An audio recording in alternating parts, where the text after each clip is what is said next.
साना सानो मनोतो सावीर्यं करवावहै तेजस्विना वधीतमस्तु मा विद्विषावहै।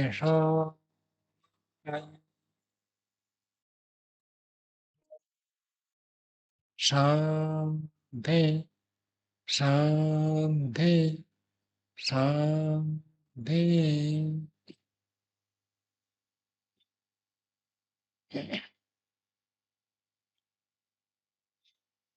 वेदोन्नति की 50वीं कक्षा है। वेदोन्नति में तृतीय अध्याय का हम स्वाध्याय कर रहे हैं।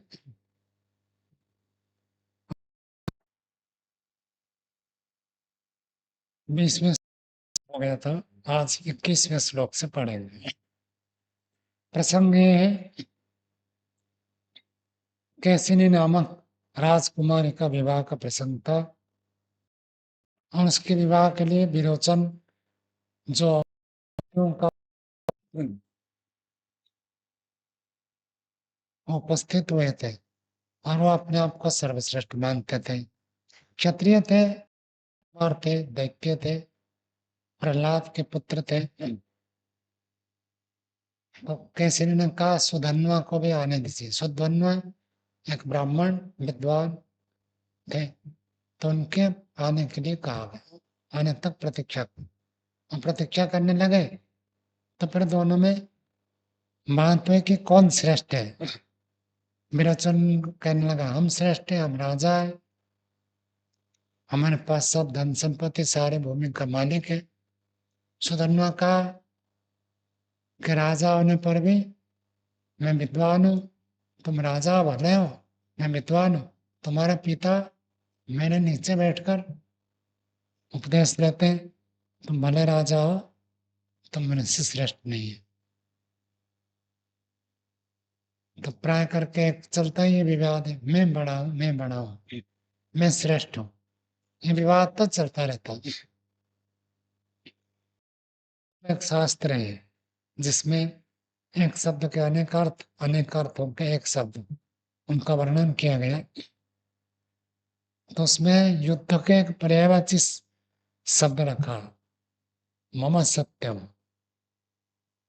युद्ध कब होता है? जब ये कहता है मैं ठीक हूँ, वो कहता है मैं ठीक हूँ, चलो युद्ध करते हैं।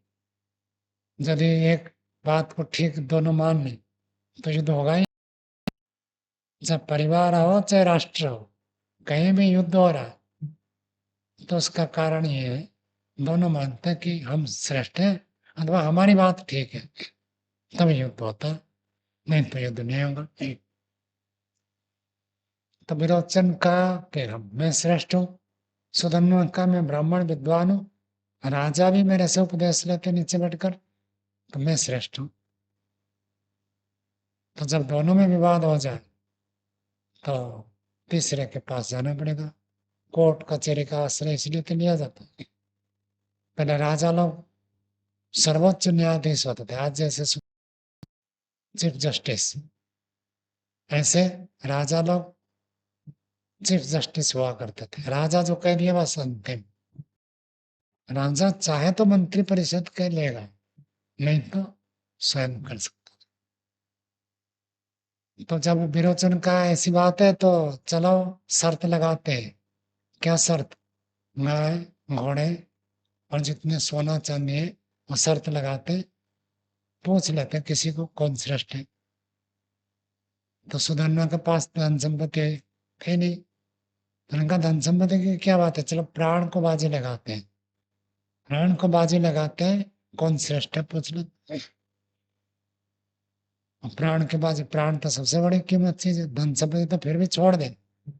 आज हमारे पास जितने भी धन है अथवा जो भी साधन है सब कुछ छोड़ दे, लेकिन जीवन बच जाए तो फिर प्राप्त हो जाएगा। प्राण तो सबसे बड़ी चीज है, प्राण को माझी पर लगाए थे। तो उनका बात तो ठीक है, प्राण सबसे मूल्यवान है। तो कहते लेकिन हम कैसे निर्णय करें?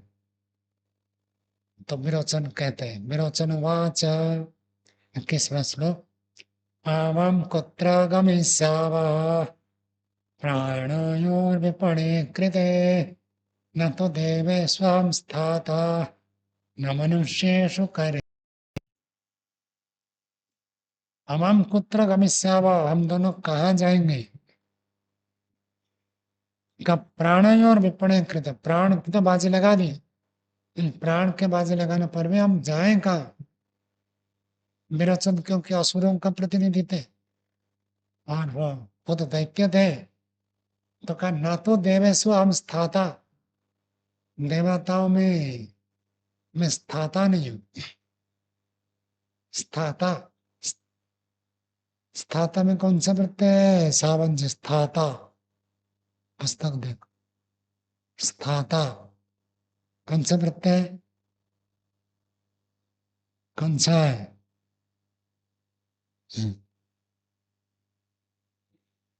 त्रिच प्रत्यय, टिकने वाला नहीं हूँ। देवताओं में मैं टिकने वाला नहीं हूँ। स्था का अर्थ टिकना, ठहरना। तो देवताओं में मैं टिकने वाला नहीं हूँ, न मनुष्य सु, और मनुष्य में भी मेरा विश्वास नहीं है। करे चेत, किसी मनुष्य में भी मेरा विश्वास नहीं है। क्योंकि वो दैत्य थे और उनको पता है कि देवता लोग तो असुरों का विरोध करेंगे। किसी भी देवता को पूछे तो असुरों का विपरीत ही कहेगा। और आम आदमी मनुष्य होते हैं तो वो भी देवताओं की ओर झुके रहते हैं। मनुष्य देवताओं की आराधना करते हैं ना, असुरों की आराधना तो उनके चला चमना करते हैं, बाकी कोई नहीं करता। तो साधारण मनुष्य तो देवताओं की उपासना करता है। तो कहा मैं देवताओं में टिकने वाला नहीं, उनमें विश्वास नहीं है, और न किसी मनुष्य के पास जाने का मेरा विचार है। तो फिर जाए तो जाए, कहाँ जाए?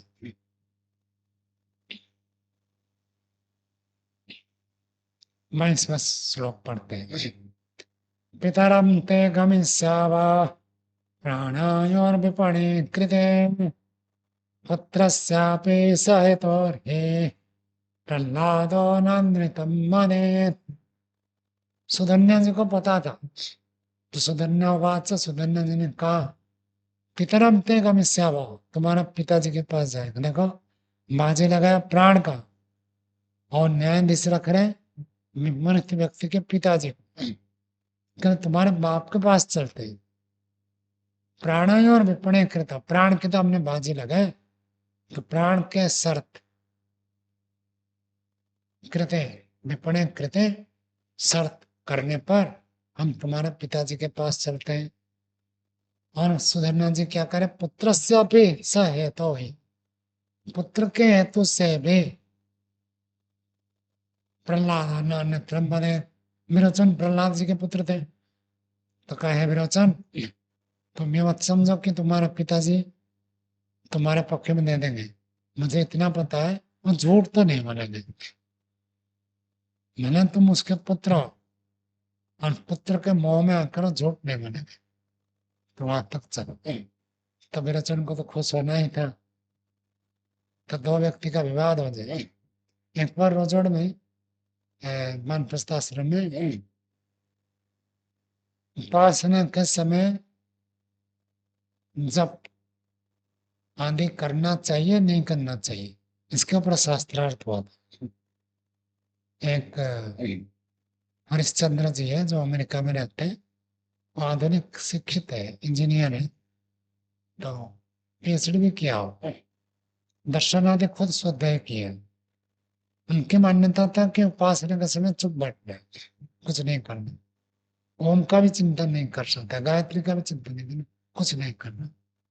और यहाँ जैसे पढ़ा जाता तत्जपस तदर्थ भावनम, को भी करना है और अर्थ का चिंतन भी करना है। तो ये बात बताई जाती है, इसके ऊपर विवाद हुआ। तो वो ऐसे ही मेल आदि करके सोशल मीडिया में प्रकाशित किए। तो लोगों ने फिर कहा इसके ऊपर विचार हो जाए। तो आचार्य सत्यजीत जी ने पक्ष रखा था, बैठे। और उसमें उन्होंने कहा था कि गुरुकुल का पढ़ा हुआ व्यक्ति न्यायाधीश न हो। न्यायाधीश उसमें 5 रखे थे, निर्णायक 5 रखे थे। तो कहा जो व्यक्ति कम से कम आधुनिक विषय का उच्च शिक्षित हो, उसी को ही निर्णायक में रखा जाए। तो आचार्य रविंद्र जी उसमें मुख्य निर्णायक रहे, क्योंकि वो एमटेक कर रखे थे। तो दोनों पक्ष में बातचीत होती रही, तो उनका नाम जैसे प्रस्तावित किया उन्होंने स्वीकार किया, हाँ ये हो सकता है। और एक बाहर के डॉक्टर है, एमबीबीएस डॉक्टर है, लेकिन वो अध्यात्म में बहुत जानकार, वो थे एक रूपचंद दीपक जी थे, और भी ऐसे 5 व्यक्ति उसमें निर्णायक थे। और उसमें जो संयोजक थे वो शत्रुंजय जी थे, जो सत्यजीत जी के भाई है। हम सब ऐसे सभा हुई, सब ये हुआ, तो लोगों ने पक्ष रखा कि भले इनका पक्ष है, लेकिन निर्णायक में जो है आचार्य रविंद्र जी, वो तो इनके मित्र है। सत्यजीत जी एक पक्ष के है, तो इनके मित्र हो गए। शत्रुंजय उनका भाई है, जो कि संयोजक है। तो ऐसी ऐसी बात आई। तो सत्यजीत जी ने वहां पर एक बात बताई कि देखो, ये भाई होने पर भी और वो मेरा मित्र होने पर भी ये लोग असत्य करेंगे नहीं, इतना विश्वास है सबके ऊपर, इसलिए सबने इनको स्वीकार किया। तो शत्रु भी उनके ऊपर विश्वास करे, ऐसी प्रामाणिकता, ऐसी व्यक्ति की स्थिति, आचरण ऐसे आदर्श हो कि शत्रु भी उसके बात पर विश्वास करे। इसलिए तो युधिष्ठिर जी ने कह दिया, तो द्रोण जी ने मान लिया, धनुष छोड़ दिया। तो उनकी बात पर शत्रु पर भाई शत्रु का भी विश्वास। तो प्रहलाद विरोचन के पिताजी है, फिर भी वो कह विरोचन को कहा कि तुम्हारे पिताजी को हम न्यायाधीश बनाते हैं, उनसे जाकर पूछ लेते हैं कि तुम विरोचन श्रेष्ठ हो या मैं सुधन्वा ब्राह्मण विद्वान हूं, मैं श्रेष्ठ हूँ, ये तुम्हारे पिताजी बताएंगे। क्योंकि देवताओं को उसका विश्वास नहीं है, मनुष्यों में विश्वास नहीं है, जाए तो कहीं ना। तो राजा थे प्रहलाद जी, चलो उनके पास चलते। वो तो आपके भले पिताजी हो, पुत्र के हेतु से मोहग्रस्त होकर झूठ नहीं मिली, ऐसे उन्होंने प्रस्तुत किया। बातें तो ये कहानी है, इतिहास है, इतिहास की बात है, विदुर जी सुना रहे धृतराष्ट्र को। तो विदुरवाच 23वां श्लोक देखिए, एवं कृतपणौ क्रुद्धो तत्राभिजग्मतोस्तदा विरोचन सुधन्वानौ प्रह्लादो यत्र तिष्ठति। एवं कृतपणौ क्रुद्धौ, ऐसे कृतपण, पण का अर्थ बाजी लगाया, शर्त लगाया कि यदि तुमको श्रेष्ठ कह दिया तो मैं अपना प्राण दे दूंगा, और मुझे यदि श्रेष्ठ कह दिया तुम अपना प्राण दे देना। प्राण की बाजी लगाकर, और प्राण की बाजी लगाते तो कितना व्यक्ति क्रोधित होगा। कहते क्रुद्ध होकर दोनों तत्र अभिजग्मा, तो वहां पर जाकर पहुंचे। तला विरोचन सुधन्वानो, विरोचन को और सुधन्वा को प्रहलाद यत्र तिष्ठते, इन दोनों वहां पर जाकर पहुंच गए जहां पर प्रहलाद जी ठहरते हैं। अर्थात प्रहलाद राजा थे, तो उन समय उनके पास जाकर पहुंच गए, दोनों मिलकर पहुंच गए।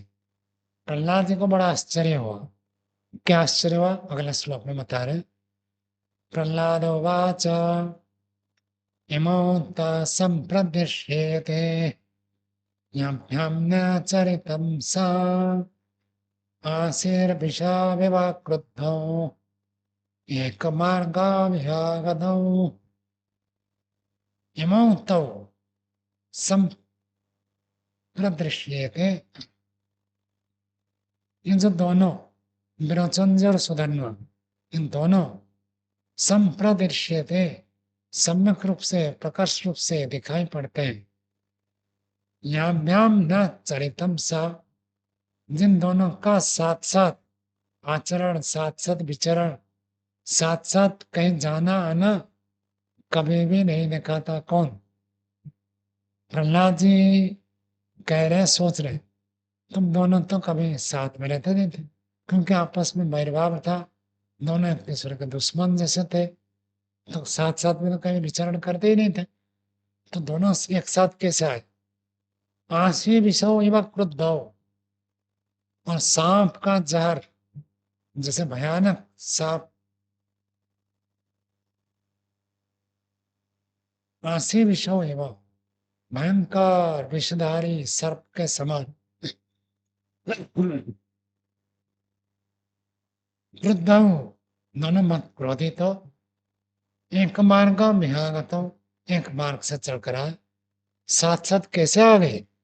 कोई पहले आता, कोई बाद में आता है, कुछ होता था तब समझ में आ रहा था। दोनों तो कभी साथ साथ रहते नहीं थे, और दोनों भयंकर विषधारी सर्प जैसे फुफकारता हुआ, क्रोधित करता हुआ, कैसे एक मार्ग में दोनों आए। और आगे प्रहलाद जी कह रहे हैं, किम्मा सहैवाचरथ न पुराचरथ स विरोचने तत्पृच्छामि किं ते सख्यं सुधन्वना। किम्मा सहैवाचरथ, क्या साथ साथ कैसे आप लोग विचरण कर रहे हो? न पुराचरथ सा, इससे पहले तो कभी आप दोनों साथ में घूमते हुए मैंने देखा नहीं, सुना भी नहीं, तो देखने में भी नहीं है, सुनने में नहीं है कि कभी आप साथ साथ विचरण करते हो। तो विरोचन एतत् पृच्छामि, हे विरोचन संबोधन में, हे विरोचन एतत् पृच्छामि किम ते सख्यम सुधन्वना, सुधन्वना, सुधन्वा के साथ क्या तुम्हारी दोस्ती हो गई, मित्रता हो गई, एक दूसरे का सख्य भाव को प्राप्त हो गए क्या?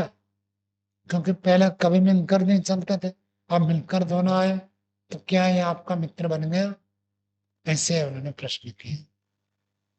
विरोचन तो गुस्से में थे। विरोचन करे, विरोचन उवाच न मे सुधन्वना सख्यम प्राणायोर्विपणामहे प्रह्लाद तत्त्वं पृच्छामि मा प्रश्नम् अनृतं वदे। न मे सुधन्वना सख्यम, सुधन्वा के साथ मैंने कोई दोस्ती नहीं है, कोई मित्रता नहीं है। प्राणायोर विपणामहे, प्राण को, तुम दोनों, हम दोनों के प्राण को विपणामहे, हम शर्त में लगा रहे हैं।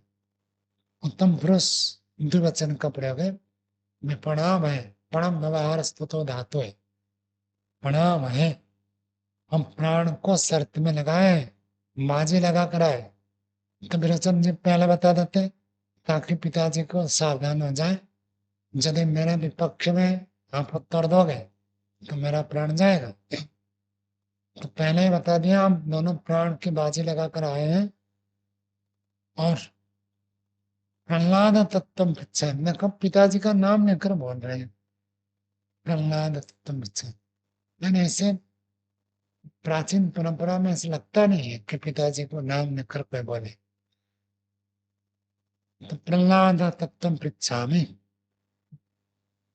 महाभारत जो धारावाहिक है उसमें भी कहीं ऐसे, दुर्योधन इतना दुष्ट है लेकिन पिताश्री ही कहता था, और कभी नाम लेकर ऐसे नहीं बना। इन्हें नाम लेकर मेरे जी कह रहे, प्रहलाद है, प्रहलाद तत्व पृच्छामि। हो सकता है ये प्रभु होता हो, अथवा गुस्से में आ जाए तो होश बास भूल जाता है व्यक्ति, तो ऐसे भी कह सकता हूँ।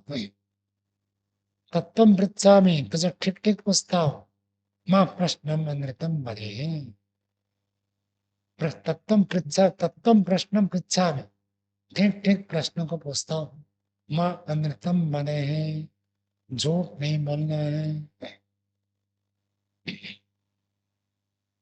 बने, बने कौन सा लकार है? सावन जी कौन सा लकार है? बने, कौन सा लकार? मिलनिंग लकार। हाँ, ऐसे दिमाग लगाया करो, पास हो जाओगे।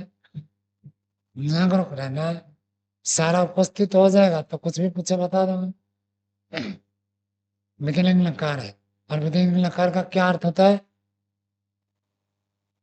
हाँ, चाहिए अर्थ है। बने हैं, बोलना चाहिए। तो कहते हैं माँ बने हैं, नहीं बोलना चाहिए। क्या नहीं बोलना चाहिए? झूठ नहीं बोलना चाहिए। वास्तविकता पूछता हूँ तो असत्य नहीं बोलना है, ठीक ठीक बताना है। तो बेटा होकर भी पिताजी को कह रहा कि देखो हम दोनों झगड़ा करके आए और आप समाधान करिएगा। झूठ नहीं बोलना, सच सच बताना। प्रहलाद उवाच। प्रहलाद जी फिर उत्तर देते हैं। पुनः कम मन पर कम अप्यानेन्तु सुधन्वने ब्रह्मन् ब्रह्मन्नभ्यर्चनीयोऽसि श्वेतागोऽप्यवरीकृता। तो प्राचीन काल में नियम है, यदि कोई हमारे सामने आए, 5 व्यक्तियों को सत्कार करने का विधान है। सबसे पहले है आचार्य, जिस गुरु से आचार्य से विद्या अध्ययन किया वो हो, अथवा कोई दूसरा आचार्य भी हो। आचार्य कोई भी यदि आता है घर में तो उसका सत्कार करना चाहिए। दूसरा है ऋत्विक, पुरोहित, जो आपके कुल पुरोहित है, यज्ञ कराते हैं, संस्कार कराते हैं, घर में कोई विशेष अनुष्ठान हो तो जो आकर कराते हैं उसको ऋत्विक कहते हैं। तो ऋत्विक घर में आ जाए तो उसका सत्कार करना। तीसरा वर, वर का अर्थ होता है अपनी पुत्री का स्वामी, दामाद जिसको कहते हैं। दामाद घर में आ जाए तो सत्कार करना पड़ेगा। और कोई राजा आ जाए तब तो सत्कार करना ही है। प्रिय व्यक्ति आ जाए तो अपने प्रिय व्यक्ति को तो सब लोग सत्कार करते हैं, चाहते रहते हैं कभी हमारे घर आए, आ जाए तो उसको सत्कार करना। और स्नातक, गुरुकुल का पढ़ा हुआ कोई स्नातक आता है, ब्रह्मचारी विद्वान स्नातक आता है, तो फिर उसका सत्कार करते हैं। जैसे 5 व्यक्ति को, तो अब ये ब्राह्मण विद्वान थे तो इसलिए उनको देखते ही प्रहलाद ने कहा उदकम मधुपर्कम च, उदक लाओ। घर में कोई भी अतिथि आए तो पानी देते पहले। पहले तो पैर आधे धोने का पानी भी देते थे, पीछे जैसे आया था। लेकिन आज भी किसी के घर में जाते हैं तो सबसे पहले पानी पूछते हैं। कल गुरुकुल गया तो गुरुकुल में जिस ब्रह्मचारी ने पानी लाकर प्रस्तुत कर दिया, पानी चाहिए। तो अतिथि आते हैं आज भी प्रचलन में, पहले पानी देते हैं। कभी कभी किसी के घर में खाने के लिए गए, अब पानी ना खड़ा था, पानी यदि 1 गिलास पी लेंगे तो खाएंगे क्या? और एक समस्या होती है, कभी कभी किसी के घर में जाते हैं, धूप है गर्मी है, तो पहले लाकर पानी दे दिए, पानी पी लिया। अब उसके बाद फिर शरबत का गिलास ला कर देंगे। मान पानी का गिलास पी लिया, अब फिर शरबत कैसे पिएंगे? शरबत देना तो पहले शरबत दो। उनको लगता है आते ही पानी तो देना मिला ना, उसके बाद दूसरी चीज तो विकल्प। तो आते ही कैसे शरबत दे? शरबत बनाने में थोड़ा टाइम भी लगेगा। तो 5 मिनट पानी पिया, 5 मिनट में फिर शरबत ले आया। तो ये तो होता है। हम तो अतिथि का सत्कार कम करते गुरुकुल में।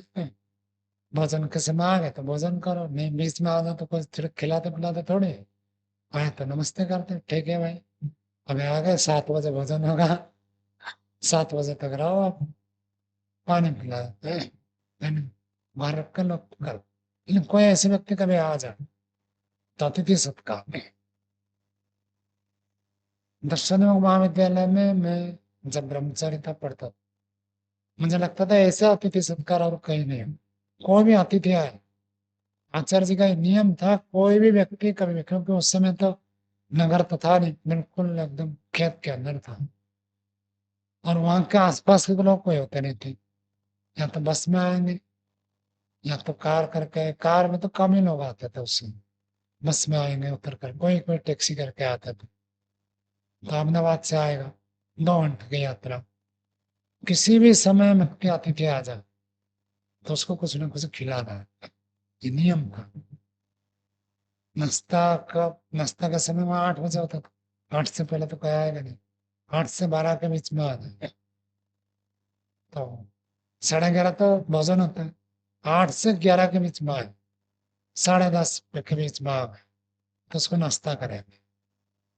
हम 10:30 के बाद आएगा तो फिर तो भोजन का समय हो जाता है, पूछ लेते थे। लेकिन भोजन के बाद जैसे 2 बजे, 3 बजे, 4 बजे, 5 बजे कोई भी आए तो उसको कुछ ना कुछ खिलाना पड़ेगा, ये नियम था। गर्मी का मौसम हो तो सर्दी पिलाना, ये शरबत पिलाना, सर्दी का मौसम हो तो एक विशेष क्वाथ वहाँ बनाते थे, चाय जैसे नहीं है लेकिन हाँ, आयुर्वेदिक चाय कह सकते हैं उसको, विशेष, तो विशेष पिलाते थे सर्दी का मौसम में। और खाने के लिए कुछ नाश्ता पानी नहीं आना, तो अतिथि सत्कार में वहां से।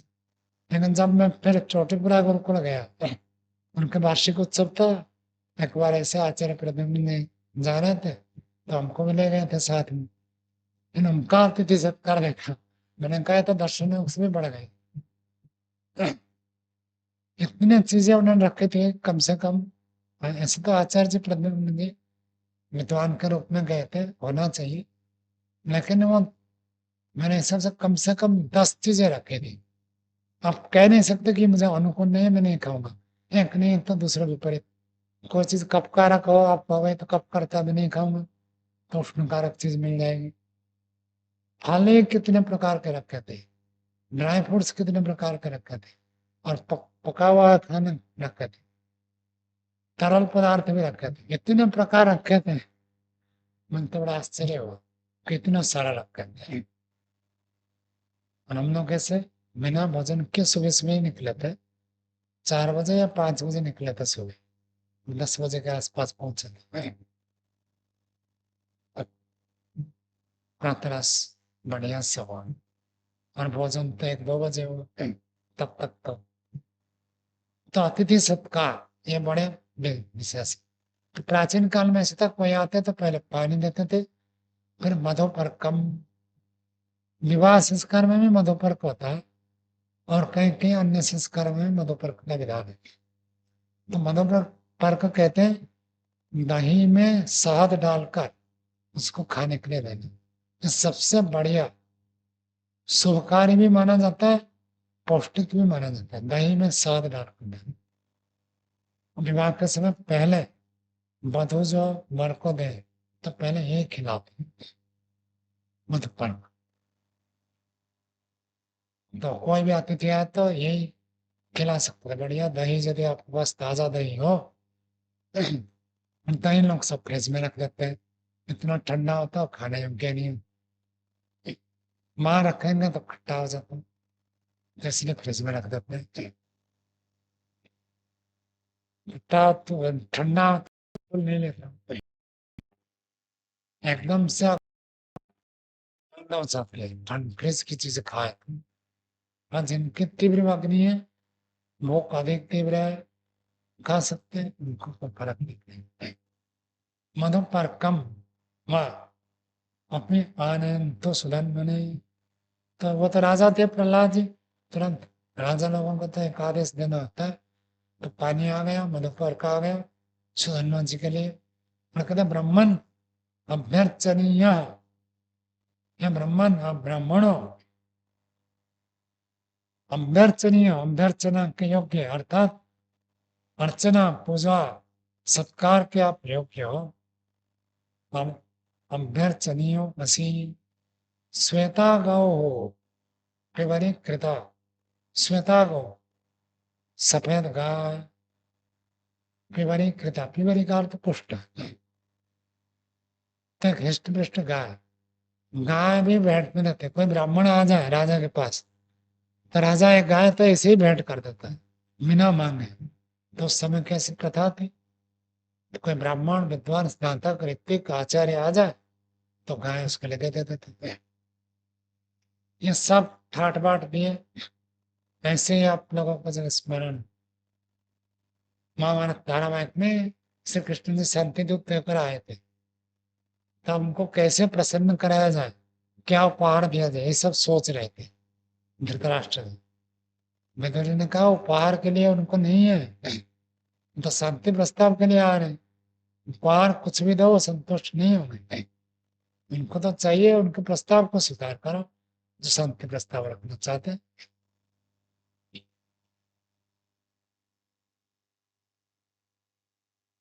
और अंक देखिए, सुधन्वाच मुदकं मदपर्कं च पथेष्वेवार्पितं मम प्रह्लादातं तु मे तथ्यं प्रश्नं प्रब्रूहि पृच्छता किं ब्रह्मणा सुश्रेयांसो हताहोऽसि विरोचन।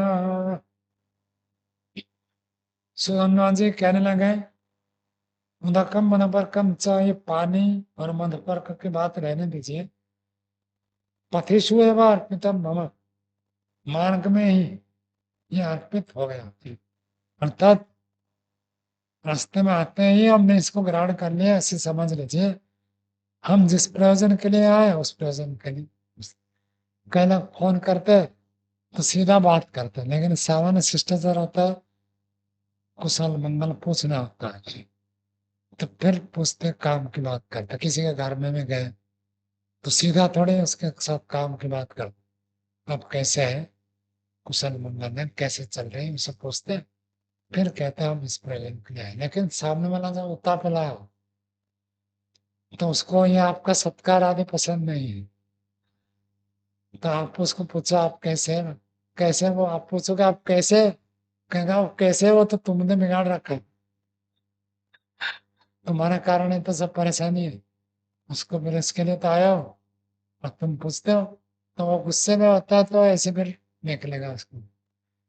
तो सुधरना जी तो प्राण की बाजी लगा कर आए, अब वो पानी और मधुपर का उनको क्या पसंद है, करे ये सब बातें रहने दीजिए, ये तो रास्ते में मिल जाएगा। और हम जिसके लिए आए उस प्रयोजन को पूरा कर दे तो वही उसी रास्ते में ये भी सब तृप्ति हो जाएगी। कहते प्रहलाद, ये भी संबोधन करे नाम निकले तो ब्राह्मण है, विद्वान है, बोल सकते राजा। हे प्रहलाद, तुम मैं तू मैं पथ्यम तथ्यम प्रश्न प्रवरहि पृच्छतु। तुम तुम मैं तथ्यम प्रश्न प्रवृहि, मैं प्रश्नम प्रवृहि, मेरे प्रश्न का उत्तर दीजिए। तुम प्रवृहि, तुम बोलो, क्या बोलो, पृच्छता प्रश्न, पूछे जाते हुए प्रश्न का तुम उत्तर दो। हम आपको जो प्रश्न पूछेंगे उस पूछे हुए प्रश्न का उत्तर दीजिए।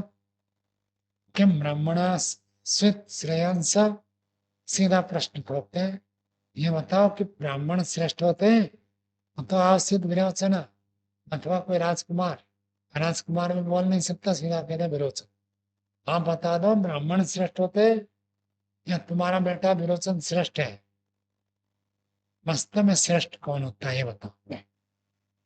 हम बड़ी समस्याएं पड़ गए प्रहलाद जी। प्रहलाद उवाच, प्रहलाद जी कहने लगे,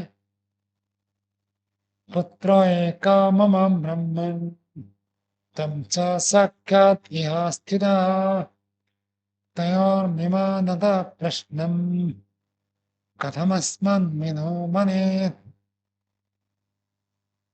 तो प्रहलाद राजा है, कितना भी व्यक्ति न्याय प्रिय धर्म प्रिय हो, बेटे के प्रति कुछ न कुछ तो रहेगा वो।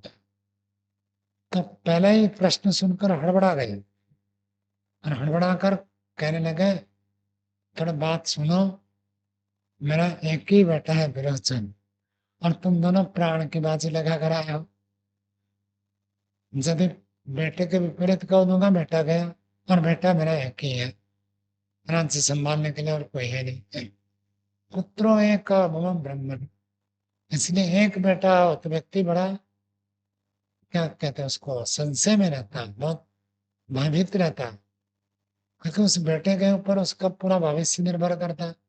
बेटा थोड़ा सा हिलता है तो बेटे हिलते ही बाप का हृदय हिल जाता है। बेटे का कुछ हो जाए, बेटा कुछ गलत मार्ग में चले जाए तो पिता का हृदय जो है व्याकुल हो जाता है। और एक ही बेटा हो तब तो और अधिक होगा। और आजकल तो प्राय लोगों के एक ही बेटा होता है।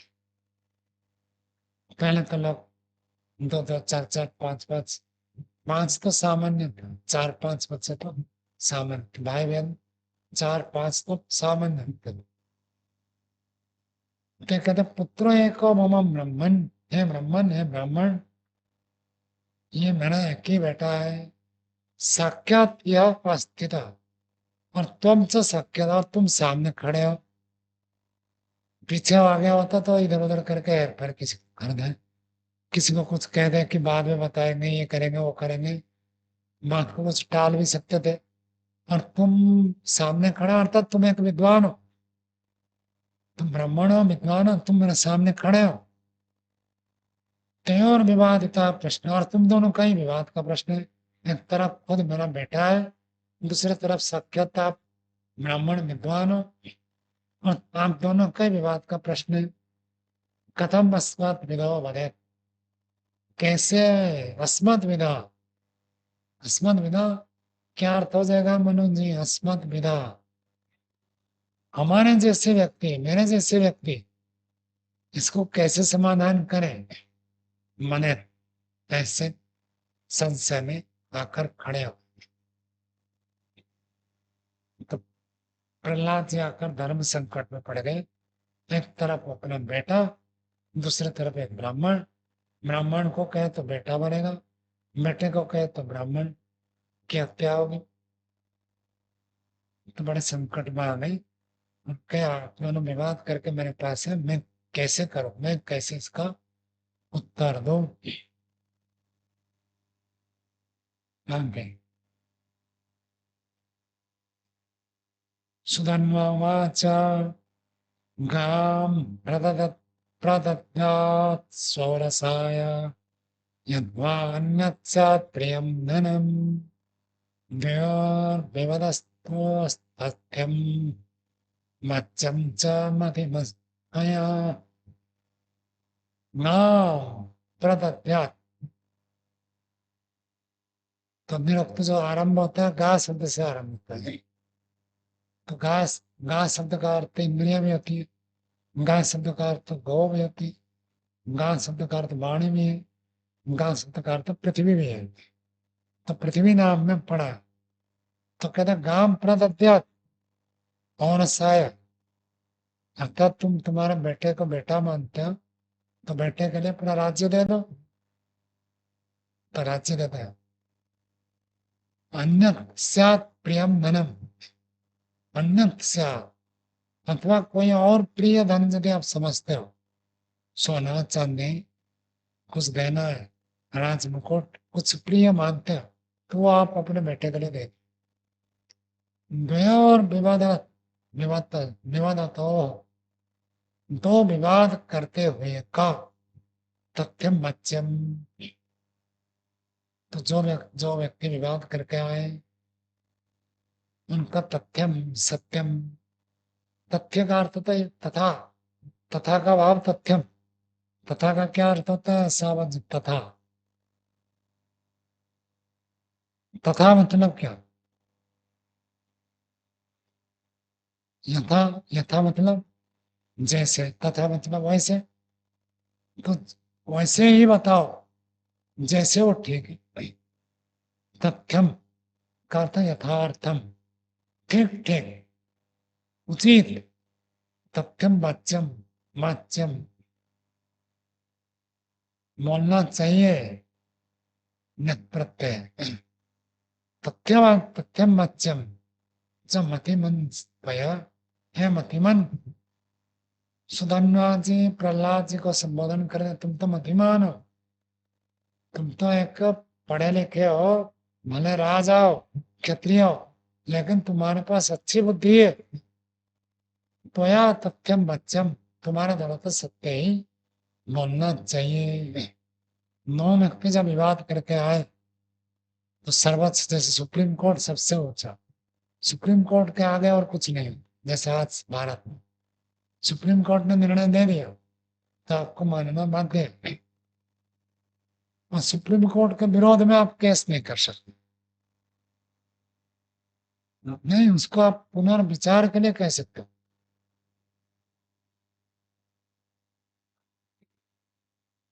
हाँ, राष्ट्रपति बदलेगा तो वो तो अलग स्थिति है। राष्ट्रपति को जब मृत्यु के लिए आदेश है, उसको बदलने के लिए निवेदन किया जा सकता है। लेकिन सुप्रीम कोर्ट ने किसी के बारे में कोई निर्णय दिया, उसके विरोध में और केस नहीं कर सकते। हाईकोर्ट के विरोध में सुप्रीम कोर्ट में करते हैं कि हाईकोर्ट ने जो दिया है गलत, लेकिन सुप्रीम कोर्ट के बारे में आप ये नहीं कह सकते ये गलत। सुप्रीम कोर्ट ने जो आदेश दिया उसको आप ये कह सकते हैं इसका एक बार विचार किया जाए, ये कह सकते हैं। वो गलत है नहीं कह सकते, नहीं कह सकते। लोअर कोर्ट के बारे में हाई कोर्ट के बारे में सुप्रीम कोर्ट में जा सकते, सुप्रीम कोर्ट है। और हम लोगों का तो सुपर सुप्रीम कोर्ट है, परमात्मा है, वहां से तो कठिन छूट नहीं सकते। लेकिन अब लोक व्यवहार में तो पता नहीं चलेगा। तो कहते हैं जब दो व्यक्ति विवाद करके आए उस समय सुप्रीम कोर्ट तो राजा ही होता था, राजा अंतिम न्यायाधीश होता था, उसके नीचे सब अलग अलग न्यायाधीश होते थे, लेकिन राजा अंतिम होता था। तो आप ही तो सुप्रीम कोर्ट हो, आपके पास आए तो आपको तो सत्य बोलना ही पड़ेगा। भले आपका बेटा हो, दूसरे तरफ को दूसरा हो, तो भी आपको सत्य बोलना ही पड़ेगा।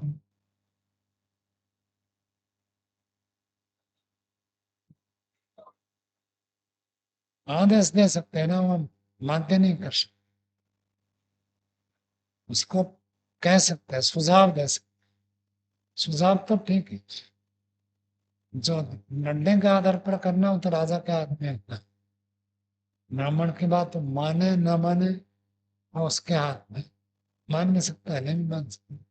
मान जाए तो राम बनेगा, नहीं मानेगा तो रावण बनेगा। रावण को भी उसके पुरोहित ने सलाह दिया था कि आपने जो किया है ठीक नहीं है, यह उचित नहीं है। उन्होंने माना नहीं उसके बाद। और रामचंद्र जी को बहुत बार वशिष्ठ जी ने सलाह दिया, ऐसे करो ऐसे करो ऐसे करो, और उन्होंने अश्वमेध यज्ञ के लिए संकल्प कर लिया। पत्नी चाहिए, अब पत्नी है नहीं, क्या करे। तो आचार्य को कुलगुरु को पूछा, तो कहा, पत्नी नहीं तो पत्नी के प्रतिनिधि के रूप में बैठाना पड़ेगा। सोने की सीता को बैठाया कि विकल्प वो कौन। दूसरे लोगों ने तो कह दिया दूसरी शादी कर लो, तो ये नहीं चलेगा। उन्होंने एक पत्नी व्रत का संकल्प किया था, वो भी नहीं तोड़ा। और उस समय तो एक जगह संकल्प किया था, वो भी पूरा हो गया। सोने की सीता। और सोमयाग में जितने सब होते हैं ना, प्रतिनिधि द्रव्य का विधान है। आजकल सोमलता उपलब्ध नहीं है, तो सोमलता के अभाव होना, उसके प्रतिनिधि द्रव्य पुतिका, पुतिका पकड़े। ऐसे कभी कभी स्थिति आती है कि यजमान के बीच में ऐसी स्थिति हो जाए, 10 दिन चलेगा ना, तो उसके क्या करें। तो उसके विकल्प सब कारक ऐसे। इसलिए तो मास्टर दयानंद ने कहा कि पति पत्नी साथ साथ बैठकर यज्ञ करें दैनिक अग्नि। यदि किसी कारण से पति उपस्थित न हो तो पत्नी दोनों की आहुति दे दे, पत्नी ना हो तो पति दोनों की आहुति दे दे। ये सब व्यवस्था शास्त्र में है, तो किया जा सकता। तो विरोचन और सुधन्वा, इनका विवाद चल रहा था कौन श्रेष्ठ है। जो श्रेष्ठ है वो केसरी को विवाह करेगा। और दोनों का विवाद जाकर राजा प्रहलाद जी के पास पहुंचा, जो कि विरोचन जी के पिताजी थे। वो बड़े असमंजस स्थिति में पड़ गए, क्या कहें। एक करा ब्रह्मा हत्या, एक करा पुत्र हत्या, क्या करें? तो उसके बारे में फिर आगे हम और कल सब पढ़ेंगे। आज का पाठ नहीं बना। ओम शांति, शांति, शांति। सर्वे